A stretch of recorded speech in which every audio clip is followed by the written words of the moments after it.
This is CX of M Radio, the voice of customer experience professionals.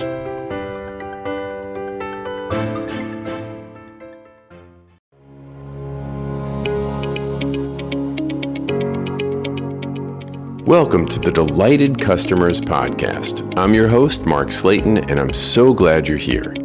I empower leaders to turn indifferent customers into loyal fans. I talk to guests with a wide range of expertise who share meaningful insights and wisdom. We give you practical tips and proven frameworks and share ways to help you delight your customers. I've been doing some research on what's most important to business leaders, and I've heard three major themes. Number one, their employees are burned out and feel overwhelmed. Number two, they're concerned about customer retention. And number three, they want to address customer friction, whether it's controllable or not, but they need actionable results. As a result, I've created the 120-day Quick Start, a 4-step program designed to go from current state assessment to specific strategies to get you actionable results in 120 days.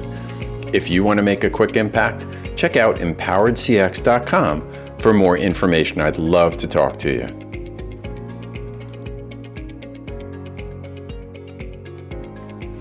Well, my guest today, Lou Carbone, is really one of the icons in customer experience. He is the founder and president and CEO of Experience Engineering, a Minneapolis-based consulting firm dedicated to customer and employee experience management, and he's widely regarded as the father of the customer experience movement. Those of us who have been in customer experience a while highly regard Lou as one of our founding fathers.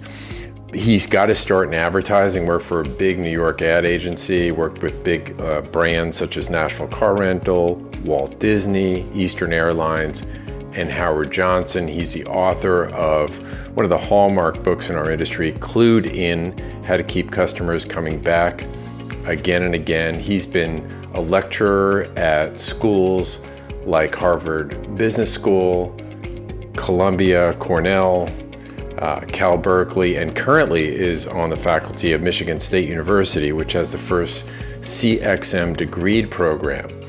He has done work in his firm for Pizza Hut, KFC, Avis, H&R Block, General Motors, IBM, and the list goes on. But he is truly revered as an expert. He gets to share some of that wisdom with us. It was so much that we couldn't do it all in one episode, had to break it up into two. I hope you'll enjoy it. It was a real treat and an honor for me to have him on the Delighted Customers podcast. Welcome back. This is part 2 of 2 with Lou Carbone, my guest. He is so fascinating. In this episode, he talks about our unconscious thoughts and the impact they have in one bank example where they used hidden cameras and what it reveals about buyer behavior. He talks about the blindness that one health insurance company had, being too close to the situation, really missing what was most important to those customers. And then he shares some secrets in Disney about how they use the subconscious and unconscious buyer behavior to help productivity and improve CX.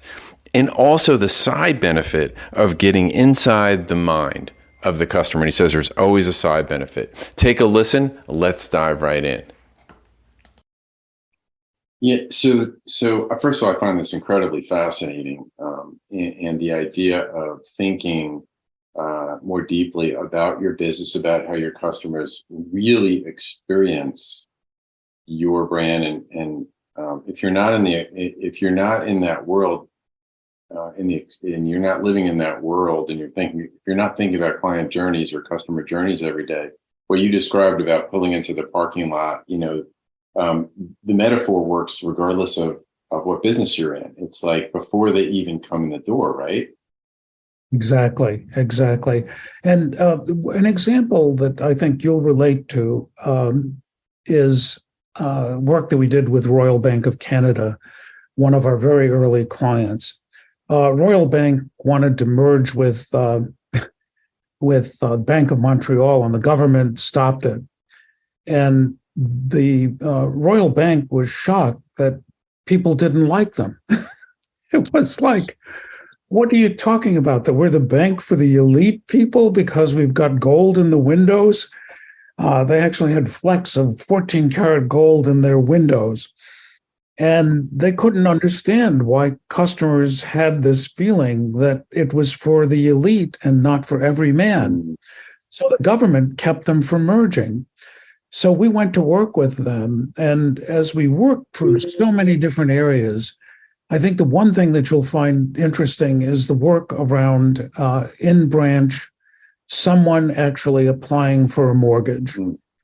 And what they did is they came up with customer satisfaction measures, which was walk them to the door, thank them for their business. And I think there was something else, which was like, don't spit on them or something. I don't remember what these things were, but they were how to treat people. Yeah. Well, what we observed, we used to use a lot of hidden camera work and hours of looking at hidden camera. And then the interviews that we would do unconsciously, what were you feeling? And then also somewhat with some organizations, we'd play back the video and say, what are you feeling at this point? So what we watched was here you're bearing your soul, giving all this information, filling out a mortgage application. And what would happen with the mortgage application was they were so quick to shake hands and walk them to the door, they put it on top of a stack of paper that was anywhere from an inch high to the highest one we saw, which was 12 inches high. And the feeling that people got was, when are you going to get to this? Well, we knew that the experience motif, what we created, is three emotions that were basic to loyalty to the bank. And one of them is feeling significant, which is different than feeling valued. So you felt very insignificant, even though they went through all this other stuff. You were like, when will they get to my mortgage application? So we created a clue that was called the grasp, which is you walk them to the door with the mortgage application in hand, like it is the very next thing you're going to work on. So I think you can identify with that with your banking experience in terms of unconsciously what's going through someone's mind and the simplicity of holding that piece of paper like, this is so important. You're significant to me. Yeah, I mean, what you just described also is like, you're having to pull together all this information. So it's a lot of work. In some cases, people have gone through life events, whether it's a death, a divorce, and they're having to pull up some of these documents that are very emotional. They're getting it all together. They're having to ask people, and then they bring it into you, and you're treating it like you're just a number. Exactly. And with H&R Block, when we watched people come in, and again with video and all sorts of different things, the way that they were offered a chair because the person's on a per the tax advisor gets paid by the number of people, they'd rush someone in and say, have a seat, and point to the chair. Yeah. You're about to bare your soul. Yes. And what we did is created a clue just called the double pat, which is just a double pat on the back of the chair and offering the chair that built a sense of trust, a sense of being significant and important. And the other thing that was amazing is we put customers on a folding chair while the tax advisor's on a big high back leather chair, which is judgmental. It's unbelievable. So you begin to look at these unconscious elements, and it's extraordinarily powerful. And I think that what we deal with, by and large, in many organizations, is the superficiality of process. Yeah. That is deep, and that's really powerful. So if you're listening, I'm just kind of pull out another gem here. It's really easy to look at the touch points. I mean, really, if you've been in customer experience for a while, this is how you've been trained: is identify the key touch points, which are points in the journey that you said could be moments that matter, and ask the customer, were you satisfied? How did you feel at those touch points? But what you're suggesting is it's really a lot deeper than that. And yeah. Exactly. If you start in the mind of the consumer, touch points are not as crucial as the emotional roller coaster that someone is on. And the example of that was work that we did with Progressive Auto Insurance. If you had asked where a claim started and made the assumption that claims start with a phone call, what would happen would be you would start with the phone call. But if you got into the unconscious thought of the Progressive insured or an insured, because we helped bring Progressive online and actually brought them to sell direct to the consumer. This was back when modems still had baud rates and sounds. And what was phenomenal was what we learned was the greatest moment of emotional impact and vulnerability was at the scene of the accident. And we created the instant response vehicles that showed up at the scene of the accident with a claims adjuster that was trained in grief counseling, that had a cell phone on board, which was a big thing at that time, beverages, and could actually take people to their home or get them a rental car or whatever had to be done. That would never show up if you had done traditional looking at moments of truth or touch points, unless you get inside the head of unconscious thoughts and feelings and emotions that people have in various experiences. Well, so there's a potential for a huge miss there if you're not doing that. And I want to go back and number one, mention the name Clued In is the name of the book that you wrote some Yes. back. And I know in the book you talked about the Howard Johnson story, right? Yes. And so and there was like an eclipsing of the old and the new. And I'd love for you to tell, like, what was the miss there? We just talked about misses in terms of a journey of a customer. How did the orange roof, the place that so many people love to go and spend money, what happened? What did they miss? It moved from intuitive understanding of consumers, which Howard Johnson Sr. actually understood. And suddenly, his son, Howard Johnson Jr., went to one of the leading hospitality schools in the country and became interested in becoming a low-cost producer. And so all of a sudden, things like using a commissary to create hot dogs, let's just give the specs to Hormel, and if they can come close, or whoever it was that they used, that's fine. Efficiency experts went in and said, we need to close doing our own clams. Let's spec them and get them from someone else.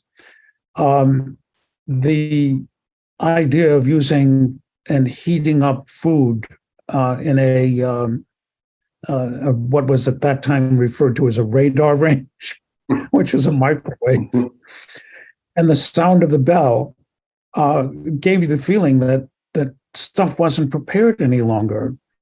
So there were a whole bunch of sensory clues. And what was interesting was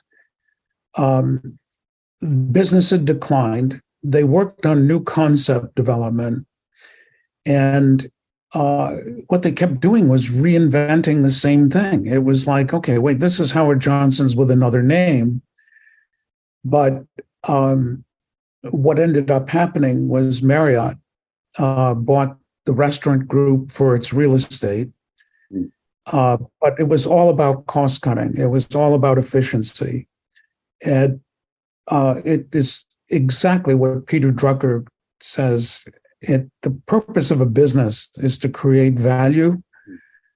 The reward and the result is profit. When you begin to look at profit first, you begin to derive the value that's created by the organization. And that's where Howard Johnson misstepped. I think the toughest presentation I ever made was with Len Berry from Texas A&M and myself to a group of restaurateurs, and in the audience was one of the gentlemen from Howard Johnson who was responsible for that. Oh, boy. And he came up to me and he said, "You're right. You're absolutely right. We focused on the wrong thing." Well, at least he was humble enough to admit it. To admit that. I was worried. I saw him sitting in the audience and I'm like, oh no, this is, do I be as blunt and frank as I always have been about that? And I was, and it was very rewarding when he came up and he said, we were focused on the wrong thing. Hmm. And so a big part of this is if you do this right, if you really understand what a customer, a consumer is thinking and feeling, even before they are even aware of it, latent acuity, then you'll be rewarded with their loyalty, right? Exactly. Ultimately leads to these other things. And in terms of getting their loyalty, what do you think are the biggest factors in that? The biggest factors are emotional connection, that feeling that it's how it makes me feel about myself, which in turn is how I feel about that organization. And right now I'm watching so many companies that are trying to figure out whether they're online, offline, whether they're bricks and mortar or what they are. And I think the difficulty that we face in business today is what I call bolt-on theory, that we keep bolting things on rather than using a elegant system that's simplistic. And we do the same thing in experience management. Many organizations will bolt on 5 different pieces rather than taking a systemic look at pieces that are all connected in terms of building systems. And that's what experience management and experience value creation is systemic. It's building a system. It's systems thinking. And I think the other advantage that comes from systems thinking and thinking customer back is agility for an organization. That if you're in the mind of the customer, you don't pivot. You're actually continuously adaptive with where customers are. And so I think that that's another area. Stephen Heckel, my co-author in that first article, and the reason that we got along so well was the fusion of the ideas of experience management with the adaptive enterprise. And Steve wrote a book called The Adaptive Enterprise. It's published by the Harvard Business Press, but Steve was the director of strategic studies at IBM's Advanced Business Institute, where I was fortunate enough to become an adjunct faculty member once Steve got into the work that I was doing and we started writing the articles and doing things. So this idea of a custom, I'm trying to read my own. Don't pivot continuously. The pivoting becomes extraordinarily dangerous and difficult. The idea of being agile and moving with the customer before the customer even knows where they're going, if you're inside their head, is what an adaptive enterprise is about. And it's about being customer driven. If I know what their needs are, I put the capabilities together to meet those needs. But if I start with putting capabilities together and then trying to mesh the customer with those capabilities, that's the world of make and sell versus the world of sense and respond. Sensing what customers don't even know themselves in terms of what they desire and need. So that's where I was going with this, is that these systems that we have to develop in order to do that. What are some of what might they look like? It's simple in terms of it's basically still scientific method, which when you look at experience design, human-centered design, But what happens is human-centered design is still looking at experience as a product because it grew out of a product mentality. What we need to do is be willing to let go of industrial age precepts, concepts, and constructs and create new intellectual property that literally is relevant in today's world.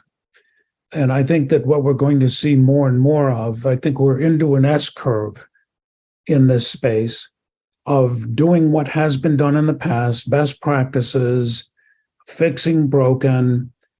The S curve that's coming, the sigmoid curve, the change in the world of experience management to those who will be successful is literally built around understanding latent acuity and thinking customer back. There are basically what I refer to as 5 absolutes of experience management that will dictate and have dictated what organizations need to do to move out of that industrial age mindset of fixing broken things to creating extraordinary, memorable value.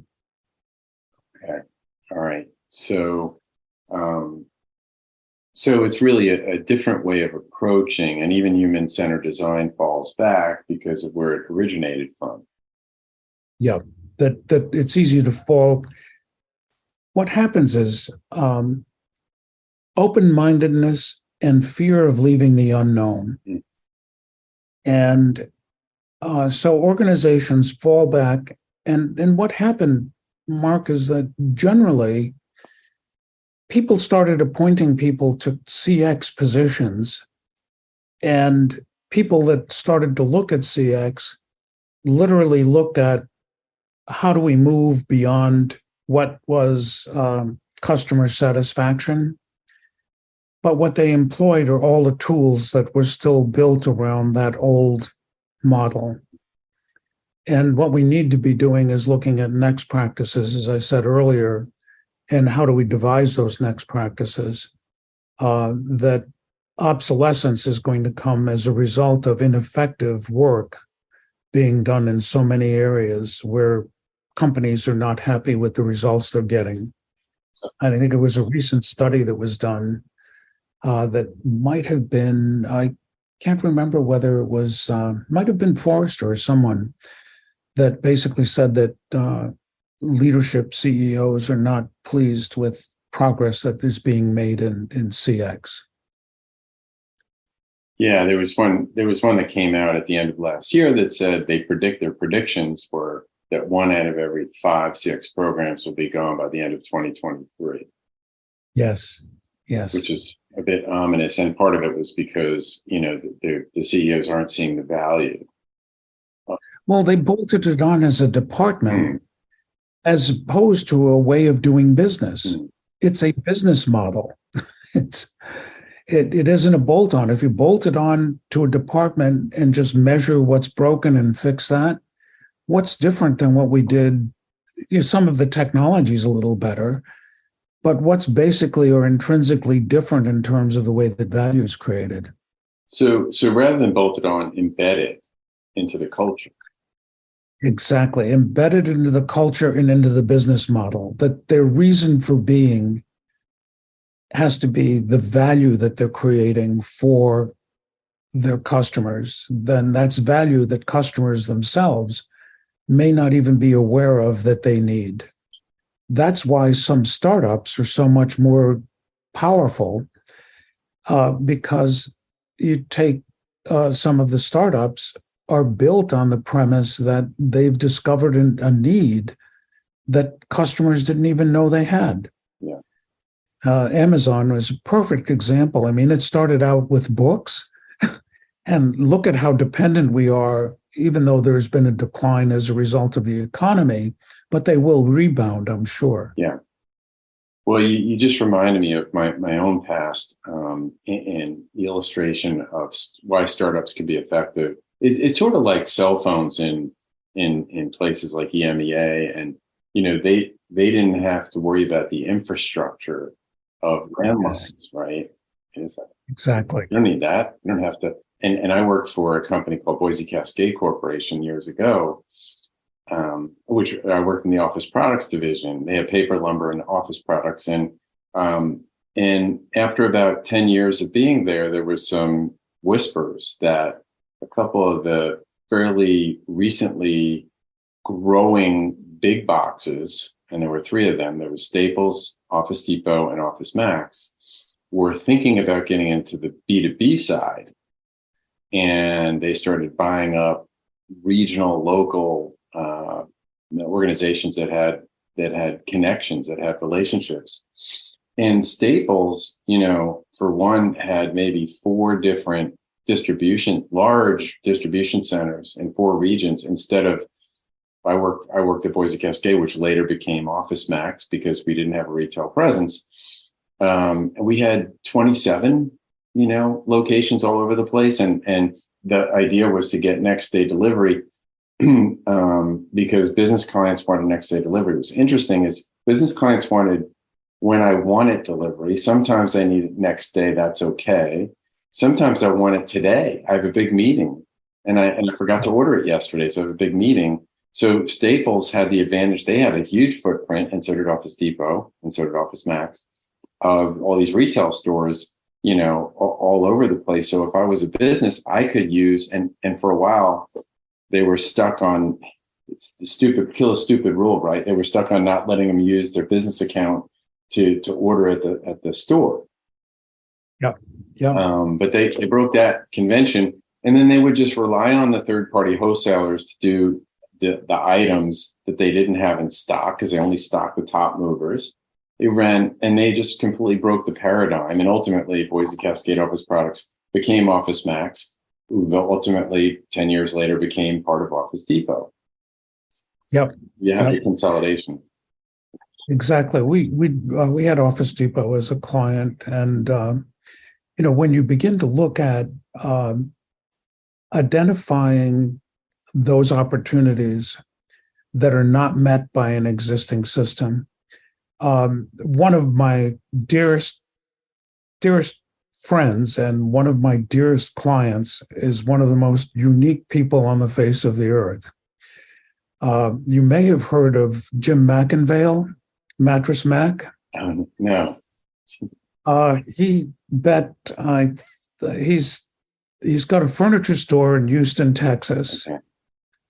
And he's the one who bet $10 million on the World Series and won $70 million. Wow. And he definitely represents a disregard for the impossible. Mm. And I met him at a speaking engagement where he spoke, and he wrote a book which was called Think Big. He is a furniture mogul in Houston. He's a philanthropist. He is one of the most amazing human beings I've met. But what he found as an unarticulated need for customers in the furniture business was that people would order furniture and they would not get it for months. And they would even almost forget that they had paid for it in advance. So he began to work with Deming and built a system where they delivered furniture the same day. And in fact, what he prided himself on is if you stopped for groceries on your way home, the truck would be at your house waiting to deliver the furniture. And everything he's done, he's probably the P.T. Barnum of marketing and in the furniture business. So these bets that he places, what he'll do is if you spend $3,000 on furniture, you will get it free if the team that he bet on wins the Super Bowl or wins the World Series. So he had the Astros, and people bought $3,000 in furniture, and he lays off the expense of having to pay the people that bought the furniture. He lays it off by placing a bet. And he's absolutely brilliant. He's probably one of the most creative marketers I've ever met. And a philanthropist beyond belief, opens up his furniture store for during floods, all of that, has a restaurant with free food and didn't care whether homeless people came in to just draw traffic into the store. A remarkable individual. I think I call him the P.T. Barnum of marketing. He is the greatest show on earth in terms of really demonstrating creating value for customers. Really interesting gentleman. But that what you were talking about was his ability to see, how to create getting what you wanted when you wanted versus ordering something and then waiting for an order to come from Boise Cascade 4 days later. This idea of being able to deliver it when you want it, where you want it, and how you want it. Yeah. Well, and so I want to go back to the emotional connection piece because you said that was kind of at the heart of loyalty, and I know there's all sorts of research that supports that. Most people think it's something else, and there are factors that you could point to that create that emotional connection, like convenience and speed and variety and all that. But I wanted to ask, you mentioned there was one, which is feeling significant, which is different than feeling valued. But you said there were three. So now I'm hanging on, what are the other two that are connected to emotional connection? Okay, there's actually 19 deep metaphors. And then there are probably hundreds of emotions that these deep metaphors, that if you feel, so let's say that the deep metaphor was connected in that situation. What is it that would cause you to feel connected to that organization? And that would be feeling significant. Now, we've got a whole set of tools that get at what those deep metaphors are, and then what are the emotions that support that? How do you feel when you're connected? You feel significant. So what we developed for each organization is what is called a motif. Based on unconscious frameworks, what are the emotions that make and meet those unconscious needs? And then we narrow it down to three for each client. And each client is different. We have one that's in the emotion of feeling unstoppable, which is for a hardware, not a hardware, but a home improvement company, if you will. So each of these things we call an experience motif. And the way that experience motif started was initial work that I did with IBM when I had a group of IBM executives. And I said, what do you want me to feel? Well, I got things that were, I want you to think of us as the leader of technology. I want you to think of us as being really the epitome of new thinking. Well, these are not emotions. And what is it that you want me to feel? So this idea of feeling significant, what we learned is unconsciously feeling valued is like having a price over your head. Whereas feeling significant is a human connection. And so often what I'll see is organizations committed to having their customers feel valued. Valued means that you're really paying attention to me for my money. Significant is a human connection. So for each company, we develop a motif, and that motif is very much like a musical motif, that all the clues that are designed to resonate on those emotions. Otherwise, you're trying to create 70 different feelings. So concentrating on the 3 critical feelings that tie to the deep metaphors, the unconscious needs, focusing on that will be more memorable. It's imprinting. It's very much like if you look at a Frank Lloyd Wright home or design, it has a motif that says Frank Lloyd Wright. Gotcha. If you look at music, Beethoven's dun dun dun dun, the repeating motif is more memorable in the end. And we talked about the importance of memory and loyalty. Right. So resonating on that experience motif that we create literally creates that imprinting. And imprinting on the brain unconsciously, it creates deeper synapses and deeper crevices in terms of recall and memory. And it's unique for each company. And you do an analysis or sort of an assessment of where they are and what their customer. And there's probably some gaps between what they think it is and what their customers want it to be.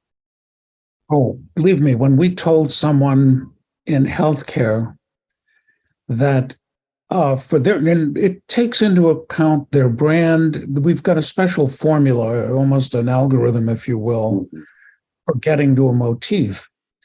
And when we told someone in healthcare insurance that that people wanted to feel, I have to recall what the actual, it was a big stir, because it basically said that people did not want to think of healthcare. Oh my God, if I could only remember. We've got so many motifs we've developed over the years. Unconcerned. And they were like, wait a minute, healthcare is really important. They need to be concerned. No, I want to be unconcerned. I don't want to have to worry about it. And they're like, well, but it's important. This is the most important thing in their life. But what I desire feeling as a consumer, what I need unconsciously, is to not be concerned about my healthcare insurance. And all of a sudden they were like, yeah. But their own blindness being in that industry, thinking that healthcare is the most important thing and people need to be concerned about it, was so different. Yeah, that's just really interesting. So getting the motif and thinking about what you said at the top, which is really understanding the senses and how emotions are formed, and it starts in the brain, the way we think, the way we feel, and our behaviors ultimately. And use a great example of Disney. And gosh, I just love the illustration of, you would never know. I'm just going to share 2 of them and let you expand on that. I want to talk about Disney, but then I also want to go from Disney and talk about artificial intelligence in today. But I think everybody loves talking about Disney because, I mean, to think about the Imagineers and what they were doing back when Walt Disney was alive is just, it's beyond groundbreaking. It's just a paradigm shift. But you talk about, the idea of when they built the Main Street, from the train when you get there to Main Street, and the buildings are actually skewed. They're like sloped to make it seem like it's a longer entrance as you're coming in. And then just the opposite on the way back. You've had a long day. It looks like it's closer. Like, who would ever think of that as a patron of Disney World, Disneyland?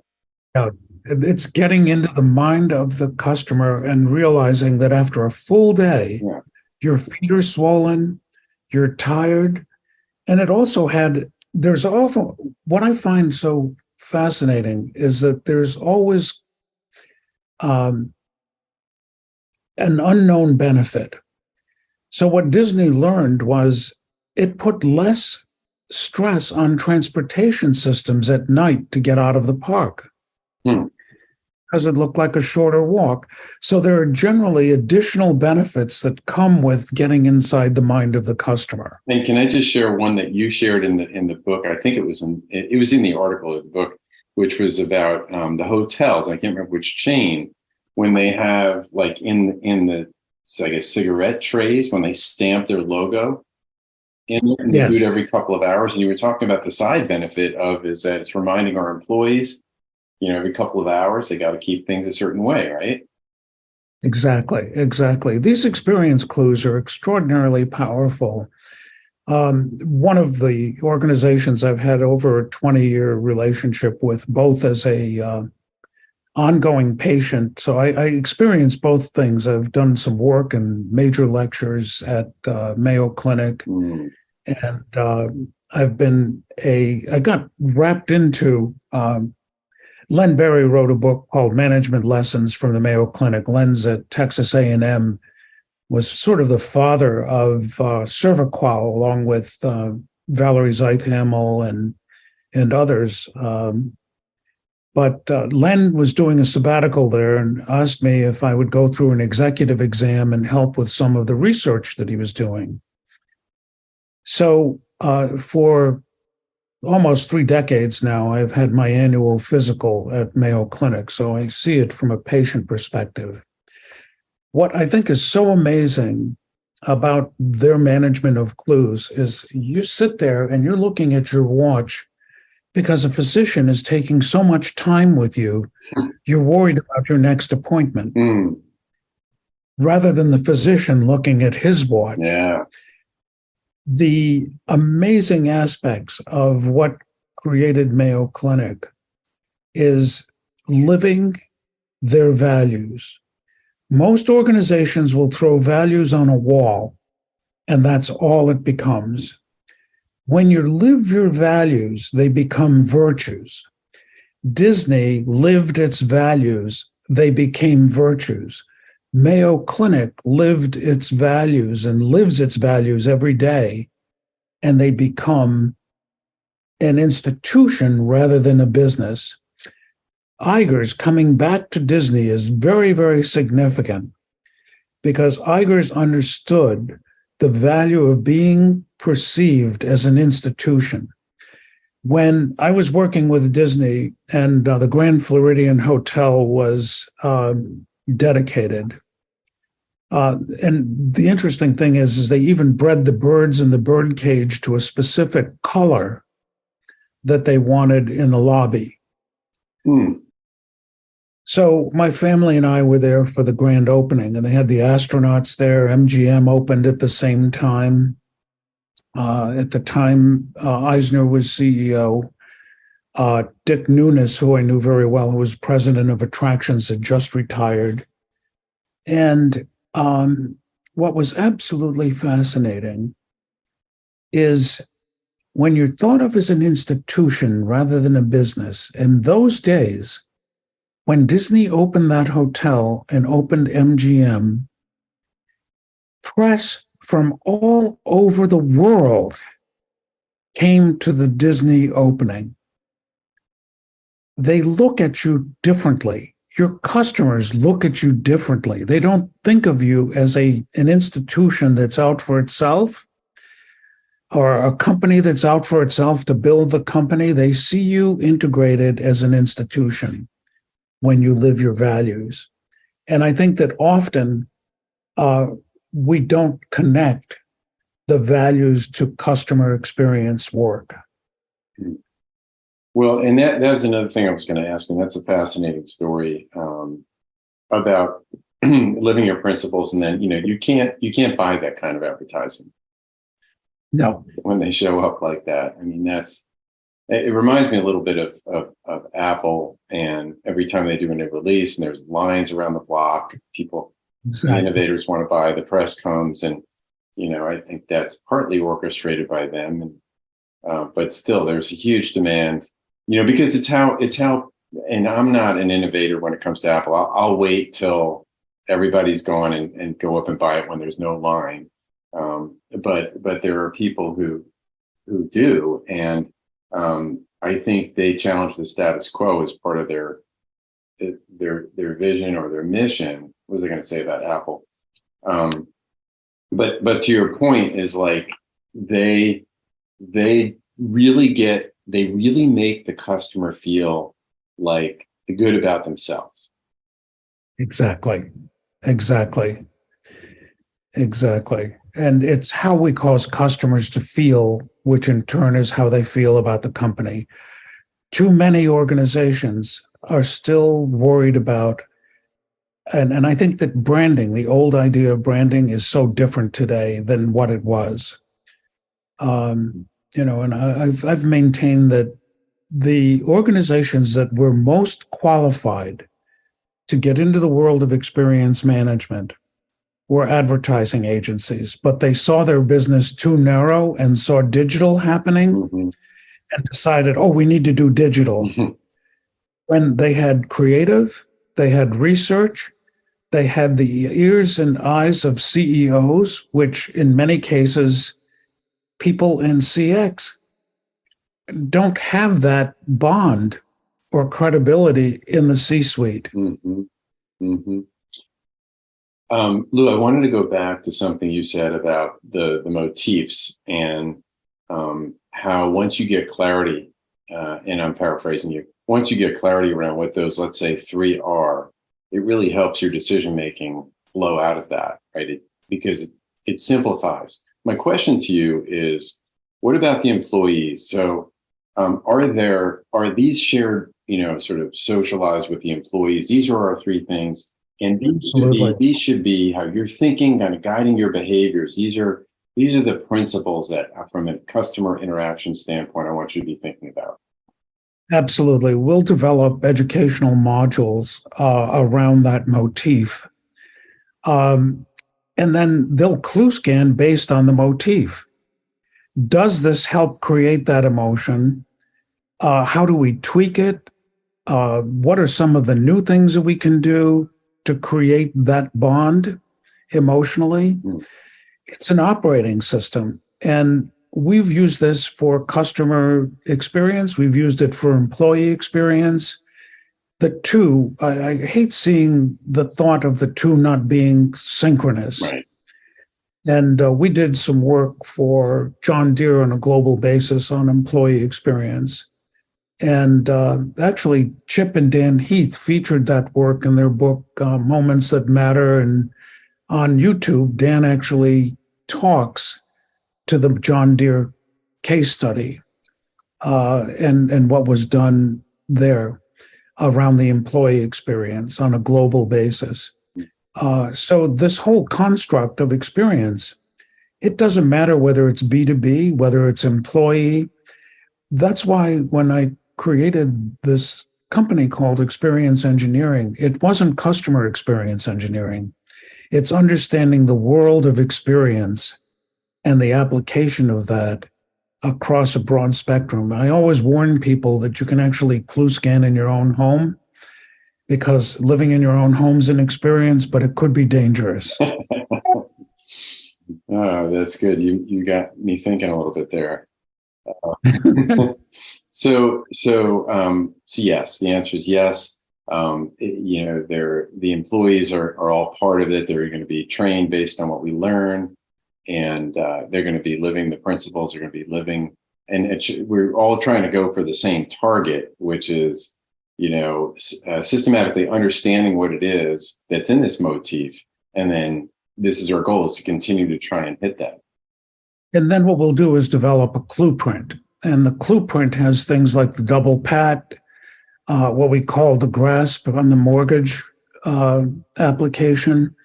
So there are certain behaviors that actually are built into what is called a clue print that actually builds on those emotions, and having the organization deliver on those specific clues to create that emotional connection.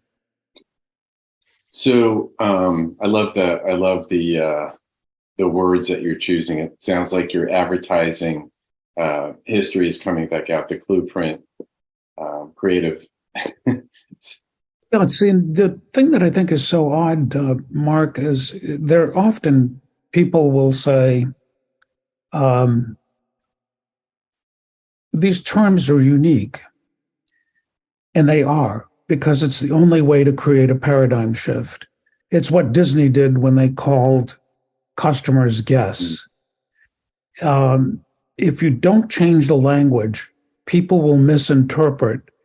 And I think that's what happened with customer experience management and customer experience is people misinterpreted what it was. And that's why I called it experience engineering as a form of experience management. Yeah, I love it. But otherwise, what we do is we fall back to what's familiar versus the disregard for the impossible. Yeah. So two final questions I have for you. One is in the model of how you help companies and what you have designed. Is there a certain size? Like I was on a podcast with Richard Owen, who was the CEO of Satmetrics and helped get this off the ground by using the VOC platform he had. And he started another company called OCX Cognition, which is an AI-based company. Yes. And so he has a minimum sort of size. And that size is based on the volume of transactions. And if it's below a certain level, he really can't help them because there's just not enough data. Is there a certain minimum size organization that would be necessary in order to apply what you're talking about, what your organization offers? There really isn't. There's, as I say, what happened was I spoke at a conference and Mattress Mac said, "Hey, I want you in Houston next week." And yet most of our work has been with major Fortune 100 organizations, very large organizations. So there is no real minimum size. I think there's something that can be learned. And there are 3 books that I'm basically working on simultaneously. And I don't know, I hope I get them done. But one of them is basically how any business or any human being can begin to understand experience on multiple levels, that it's literally the world of the science of experience management, whatever, whether it's B2B, B2C, et cetera, et cetera. The other is around a construct called fusionomics, which is literally, rather than thinking about all of this fragmentation in businesses, how do we bring these together? But there is no minimum size that, all the way from coaching an organization to full-blown methodology that we have and set of tools. Yeah. And then since we were talking about AI a minute ago, I want to ask you about that because so much of what we talked about, applying the senses and activating the brain and developing a motif and then trying to target that motif and serving customers and developing an engine, really a systematic way to do this. And now that we're at the intersection of AI, God knows how many posts there have been on LinkedIn about Chat GPT, et cetera. And my question to you is, when you think about a traditional brick and mortar scenario where you used to go into I'm just going to pick on insurance for a minute, a State Farm brick and mortar outlet store and speak to Joe or Joanne, the agent there, and get your auto and your home and your life or whatever done, taken care of. And now it's Rocket Mortgage, it's Geico, it's Progressive, it's geckos and what other animals we have advertising. So the question is if I'm just going to a website and clicking and buying insurance, and then where is the opportunity other than like the finger that my mouse is on and the UX, the experience on the screen? Yeah, and I think that there's a sense of what I would call being disingenuous in some of these organizations with chatbots, et cetera, that do not feel genuine and can actually become very frustrating. You take USAA, for example. You've got to be a member, which I was, and suddenly we have an incident, and I'm not dealing with the same person twice. And what I missed was an agent that felt like an advocate for me. So you felt like it was very transactional. Mm-hmm. And I think that transactional businesses where emotion is involved is extraordinarily dangerous. So AI is quite intriguing to me. We just, in the class that I teach at Michigan State, we take qualitative research all the way up to AI and what AI means. And Steve Heckel, who I've mentioned before, phenomenal individual. He was the board chair at the Marketing Science Institute, wrote a number of papers, wrote an article called Managing by Wire years ago with Dick Nolan from the Harvard Business School. It was in the Harvard Business Review. And there's also a thing called Heckel's hierarchy. In Heckel's hierarchy is there's data. Data can be turned into knowledge, but can data be turned into wisdom? And that becomes the big question. Wisdom is looking backward, but being able to project forward. If all of the data that you have is on past history, and suddenly COVID comes into play, or something that is disruptive, and we live in a world of discontinuous change, will AI be able to provide wisdom? And will we need to use wisdom? I don't think that linear thinking, which is what AI basically is, versus conceptual thinking, which ultimately leads to wisdom, until AI is not linear. And yes, it's better at taking unstructured data and making sense out of it, but it's making sense in a lateral or fashion versus conceptual. So I think we're in for some big understanding of the power of AI and the limitations of AI, and whether AI can ever get to the point of creating wisdom. Yeah, that's fascinating. I gotta believe that whether it is insurance and I'm able to buy it online, or it's financial investments.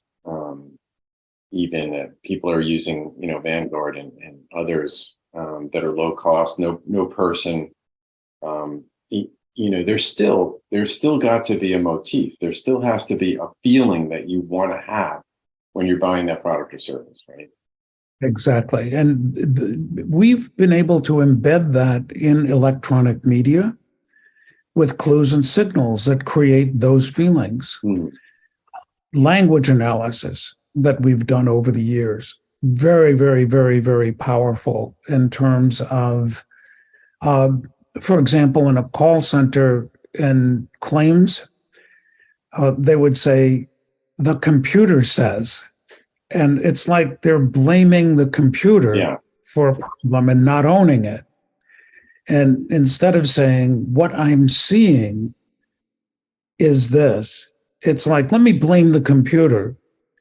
So ownership becomes a big part of that. So when you begin to look at how you can design and engineer these experiences on a deeper level, it's unlimited, but we just need to have open minds in terms of applying new tools and new thinking, in terms of sensing and responding versus making and selling, and the initial impact. How do we impact people unconsciously? Well, that is on that note, I just can't thank you enough for joining. We are going to break this into two parts because I knew I didn't want to. I knew we had so much to talk about. I could talk much longer to you, Lou. You're so fascinating and so brilliant, and it brought so much to our profession and more to come for sure. But what a treat, I think, for my audience to hear something very different and give a lot of thought, whether you're a business owner or a CX practitioner or whatever, and you're listening to, I hope and bet, pardon your mattress Mac guy, but I'm willing to bet that somebody learned something new as they were listening to that. Thank you so very much, Mark. I admire what you're doing and I admire what you've done. And I hope that we develop a friendship and work together and do things together and help change the world, to make the world a better place together, because it's what experience is all about. Amen. Lou, if people, and I'll have, you mentioned you had a lot of references, so I'll go back through and look them up. If I can't find any, I'll reach back out to you, but we'll include those in the show notes. If you're listening, you want to find those. And also, if they want to reach you, what would be a best way for them to connect? Either at my email address, which is, I can give you both, lcarbone@expeng.com or carbon26@msu.edu. How I ended up with carbon dating, I don't know. MSU.edu. Yeah. And the program is phenomenal. I've really been excited to be part of that. It's a dream that I've had from the very inception of my thinking in this space, that this is a management discipline that needed to be represented and taught in institutions. Yeah, well, I know the folks over there in Michigan State are really blessed to have you and bringing up a new generation of people thinking customer experience. Thank you, Mark. Thank you so very much. Thank you. And we're waiting. It's snowing like crazy here in Minnesota, and we're waiting for 18 inches of snow. So I'll say a little prayer for you. Please do. Thank you very much. Thank you, Lou. Thanks for listening to the Delighted Customers Podcast. I'd like to ask you a favor. If you have enjoyed this episode or any of my other ones, hit subscribe or follow. I've got a lot of other great guests that are coming up and a lot of other great content, and I don't want you to miss anything. You can find any links or references on the show in the show notes, and you can find those on my website at empoweredcx.com. Thanks for joining us for this session of CX of M Radio. Be sure to rate, review, and subscribe to the show, and visit cxofm.org for more resources.